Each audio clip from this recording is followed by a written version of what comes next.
Hello बच्चों, आज हम लोग देखेंगे डिटर्मिनेंट। हमारा मैट्रिक्स वाला टॉपिक खत्म हो गया था। ठीक, मैं बोला था आपसे मैट्रिक्स की कुछ और चीजें हैं जिसको हम क्या करेंगे, दिखाई दे रहा है आपको, जिसको हम क्या करेंगे इसी में पढ़ेंगे डिटर्मिनेंट में। ठीक है ना। तो चलो हम लोग स्टार्ट करते हैं डिटर्मिनेंट। आपको हम पढ़ाते समय बताया था कि डिटर्मिनेंट जब भी वैल्यू निकालनी होती है मैट्रिक्स का तो हम किसका यूज करते हैं, डिटर्मिनेंट का यूज करते हैं। ठीक है, या लीनियर इक्वेशन जैसे यहाँ पे दिया हुआ है, this is originated for solve simultaneous equation. ठीक है, साइमल्टेनियस इक्वेशन का मतलब हो गया सिस्टम ऑफ इक्वेशन को सॉल्व करने के लिए हम डिटर्मिनेंट का क्या करते हैं, यूज करते हैं। ठीक, सेकंड दिया है डिटर्मिनेंट ए। ये लिखने का तरीका होता है, ये जो सिंबल लिखा हुआ है ना, ये वाला ब्रैकेट वाला, ये आपका मैट्रिक्स वाला है।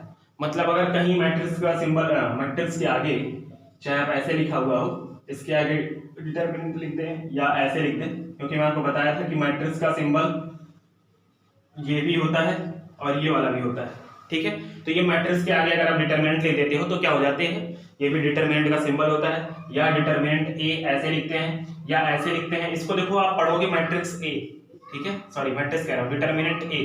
क्यों डिटरमिनेंट पढ़ेंगे इसको, क्यों इसको मॉड नहीं पढ़ेंगे।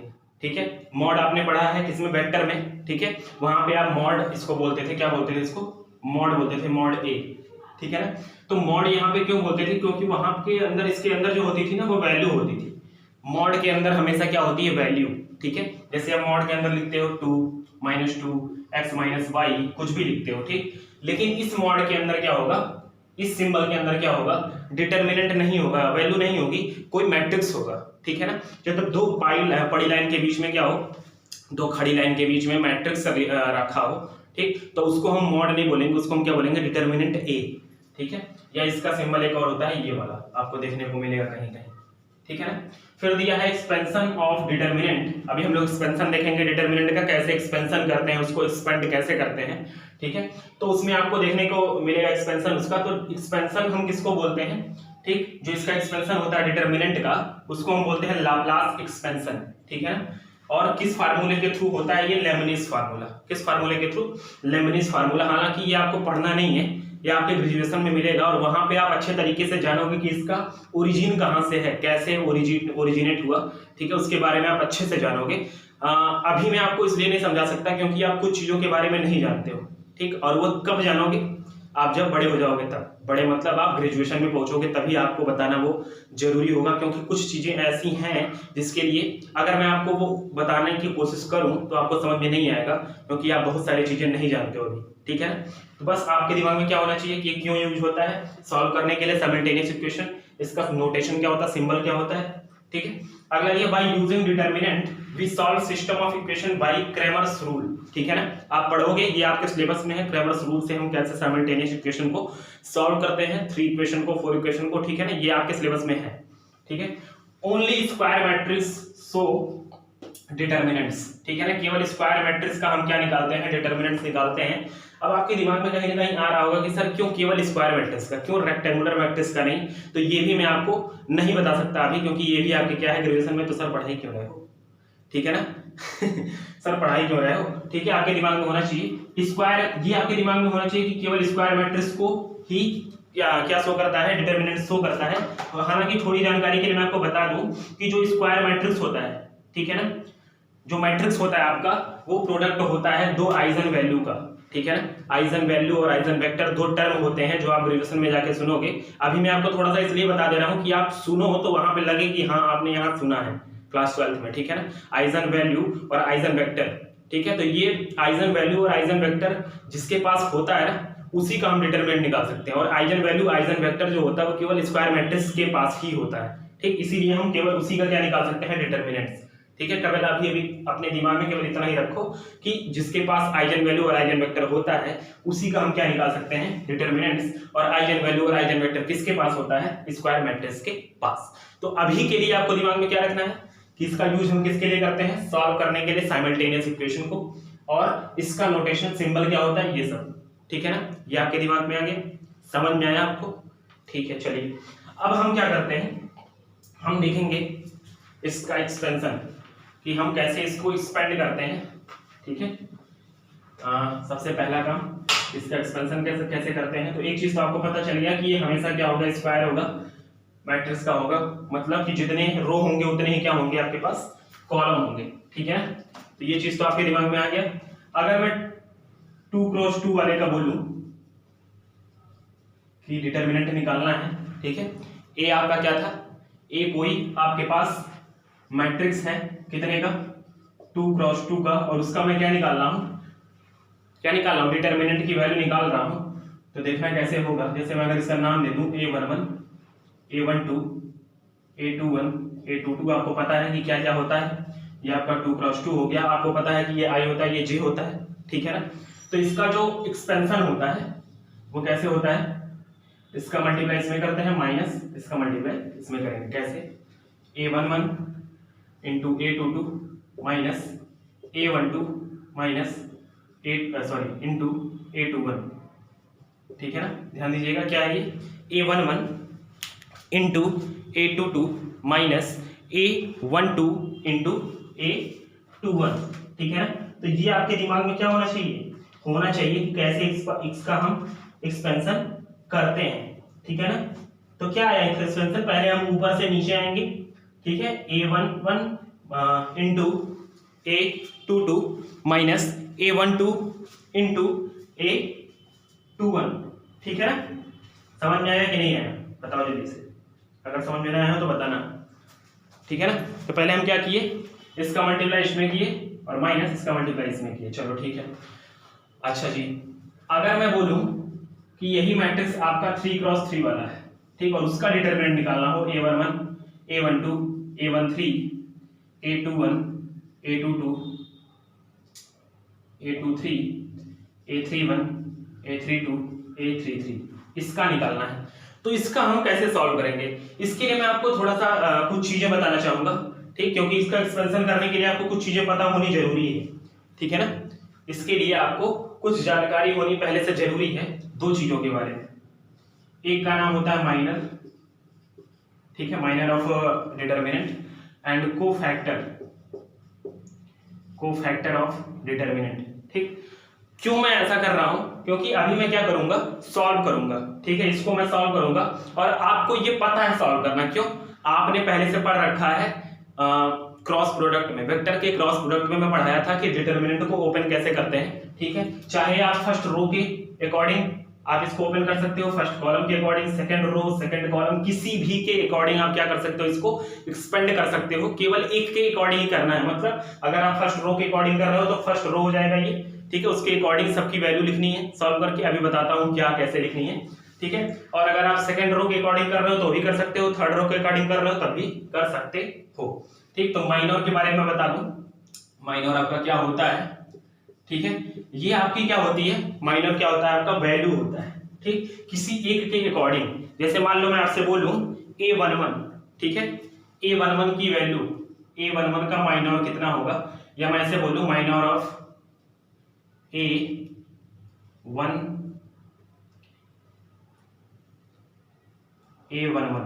ठीक है ना।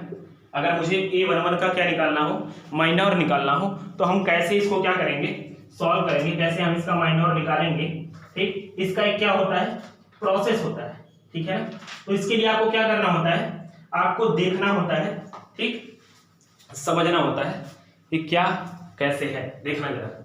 आप इसको MA11 बोल सकते हो या और M11 भी बोल सकते हो, ठीक है। कैसे निकलता है ध्यान दीजिएगा, आप A11 देखो, ठीक, A11 कहां पे है, तो इसके इस A11 के करस्पॉन्डिंग जो रो होगा और कॉलम होगा उसको कट कर दो, ठीक है। क्या बचा, जो बचा, ठीक, जो बचा A22 A23 A32 और A33, ये आपका क्या हो जाएगा, M11, ठीक है ना। मतलब minor of first row and first column के लिए देखो जरा, A11 और फर्स्ट रो और फर्स्ट कॉलम में जो आपका क्या है एलिमेंट है, इसके रिस्पेक्ट में अगर मैं क्या निकालता हूं, माइनर निकालता हूं, तो हमारी वैल्यू क्या आती है M11 की, क्या आती है, A22 A23 A32 A33। कैसे आई, हमने उसके करस्पॉन्डिंग रो को हटा दिया और कॉलम को हटा दिया।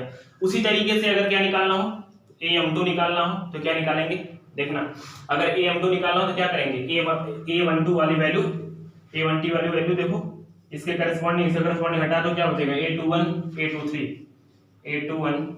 A23 नीचे बचेगा A31 A33। ठीक, इसी तरीके से अगर आपको A कुछ भी नाम ले लो, A23 निकालना हो, ठीक, M23 निकालना हो, मतलब सेकंड का थर्ड वाला, ठीक है ना, इसको माइनर बोलते हैं, माइनर ऑफ, या इसको बोल सकते हैं माइनर ऑफ, पूरा लिखो या ऐसे भी लिख सकते हो आप, माइनर ऑफ A23, ठीक है ना। तो A23 पे चले जाओ। A23 कहाँ है आपका, ये रहा A23। ठीक, अगर मैं इसको मिटा दूं थोड़ी देर के लिए तो देखना, देखिएगा थोड़ा सा शांति से, A23 नहीं 23, तो ये हट गया आपका, इसके करस्पॉन्डिंग कॉलम और इसके करस्पॉन्डिंग रो, तो क्या बचा A11 A12 A31 A32, ठीक है ना, ये आपके समझ में आ गया होगा। इसी तरीके से मैं आपको और थोड़ा सा एक और बता देता हूं, माइनर ऑफ A31, कुछ भी ऐसे जो आपका मन करे, और इसको क्या बोल सकते हो AM3, सॉरी 31 A31, तो ये क्या लिखोगे आप, देखना जरा क्या लिखोगे, A31 कहाँ है, A31 यहाँ है, ठीक, इसके करस्पॉन्डिंग कॉलम और इसके करस्पॉन्डिंग रो क्या बचा, A12 A13 A22 और A23। समझ में आया कि नहीं आया आपके, ठीक है ना।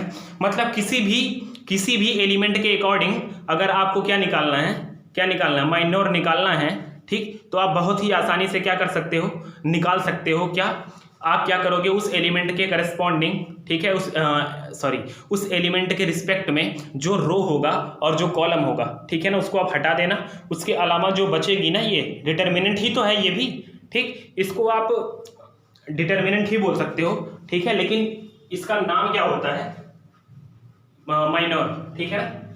अच्छा, क्यों मैं बता रहा हूं, अभी आपको बताऊंगा कि इस पूरे क्वेश्चन को सॉल्व करने में इसका कितना बड़ा रोल होता है।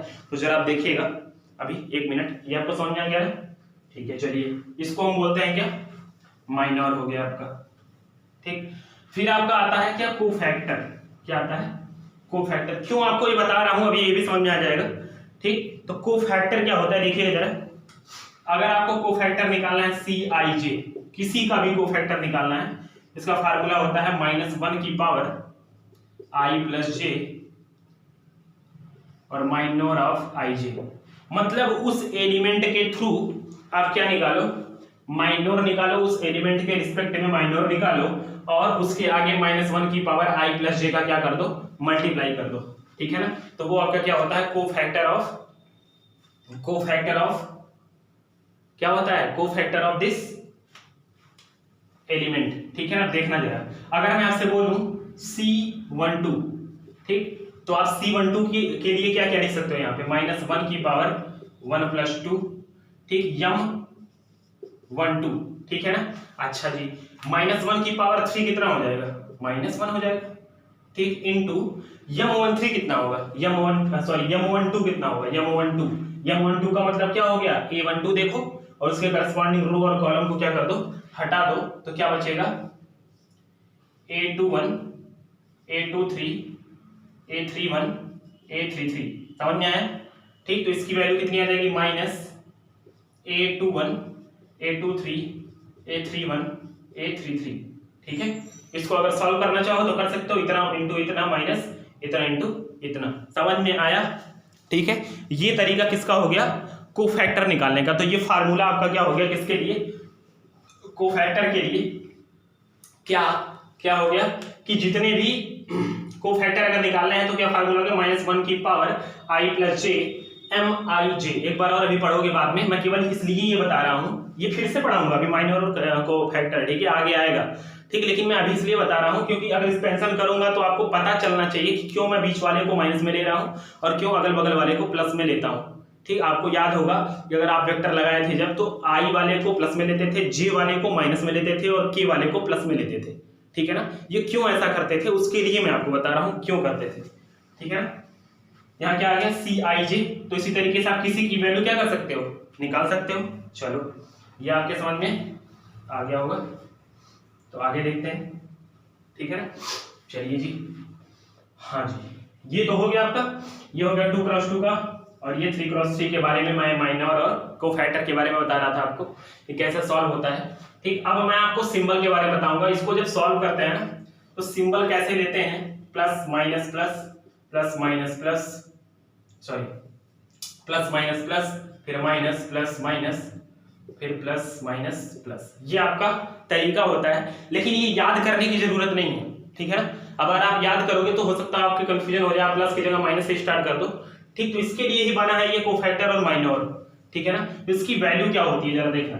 इसको अगर मैं सॉल्व करूंगा, इसको अगर सॉल्व करेंगे हम लोग तो हमारी वैल्यू क्या होती थी, a11। मैं पहले वाले रो के अकॉर्डिंग कर रहा हूं, ठीक, तो a11।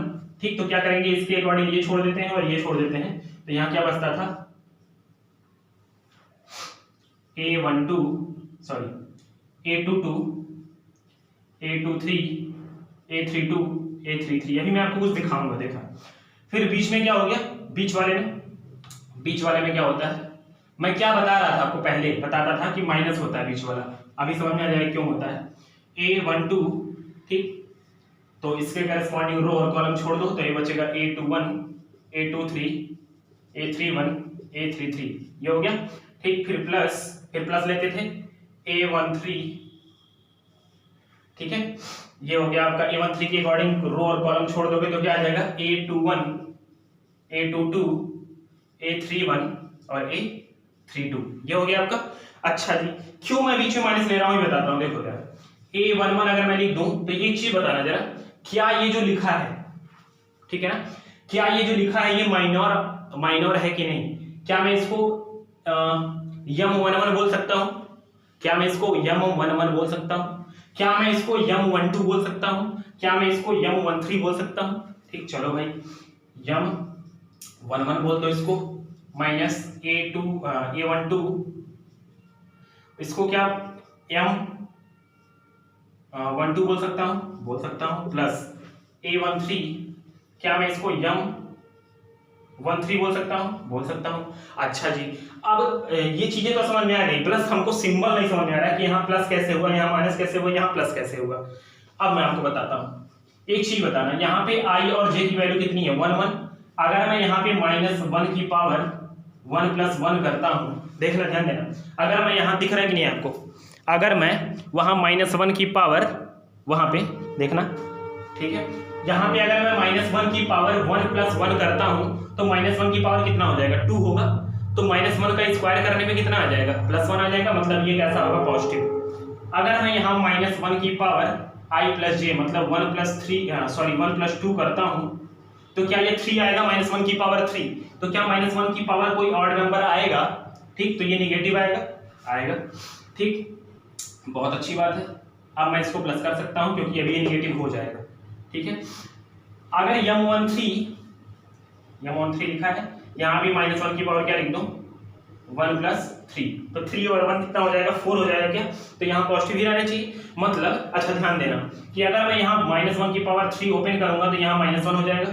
ठीक, अच्छा जी, ये बताओ जरा कि a11 इसको आप क्या बोल सकते हो, पूरे को क्या इसको c11 बोल सकते हो, प्लस, ठीक है, प्लस क्या आप इसको a12, क्या आप इसको c12 बोल सकते हो, प्लस a13, क्या इसको c13 बोल सकते हो।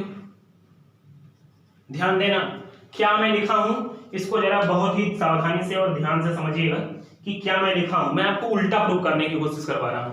बुक में आपको सीधा ये दिया होगा, उसके बाद ये ओपन करना शुरू किया होगा, लेकिन मैं क्योंकि उसमें सीधे बोला है कि जो डिटर्मिनेंट की वैल्यू होती है वो किसी भी रो के करस्पॉन्डिंग या किसी भी कॉलम के करस्पॉन्डिंग उस एलिमेंट, ठीक, और उस एलिमेंट के करस्पॉन्डिंग क्या, उसके कोफैक्टर के मल्टीप्लिकेशन के सम के इक्वल होता है, ठीक है ना। ध्यान से सुनना, कह रहा है कि डिटरमिनेंट की जो वैल्यू होती है, ठीक, वो किसी भी रो या किसी भी कॉलम, किसी एक रो या किसी एक कॉलम के अकॉर्डिंग उसके एलिमेंट और उसके कोफैक्टर के मल्टीप्लिकेशन के सम के क्या होता है, इक्वल होता है। तो मैं ये क्या कर दिया, मैं आपको प्रूव करके दिखा दिया। क्यों, क्योंकि ये चीजें तो आपको पहले से पता थी, कब आपने वेक्टर में पढ़ा हुआ है कि इसकी वैल्यू क्या होती है, ये होती है, आप पहले ही जान चुके हो।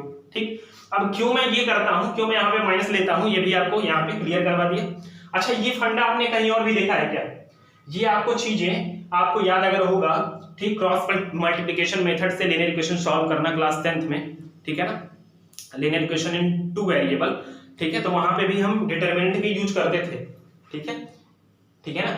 तो ये क्या हो गया आपका, यहाँ पे मतलब क्या मैं समझा रहा था आपको कि जो बीच में माइनस होता है, बीच वाला जो माइनस होता है वो कैसे आता है, आई प्लस जे ऐड करो कितना आ जाएगा, निगेटिव, क्यों, आई प्लस जे 1 प्लस 2 ऐड करोगे -1 का क्यूब करोगे तो माइनस ही आएगा बाहर, ठीक है। तो हम इसको ऐसे भी ले सकते हैं, फिर इसको मैंने ऐसे कर दिया, समझ में आया आपकी, ठीक है ना।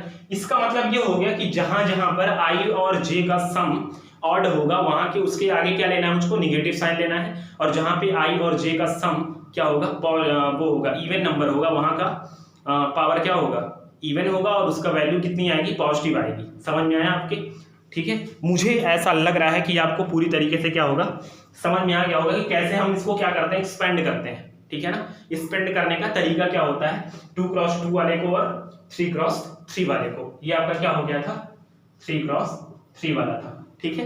कैसे हम किए हैं ध्यान से एकदम समझ चुके हैं आप। a11 अगर लेंगे तो उसके करस्पॉन्डिंग ये रो और ये कॉलम हटा देंगे, तो ये जो चार वैल्यू बचेगी उसी को उठा के रख देना है।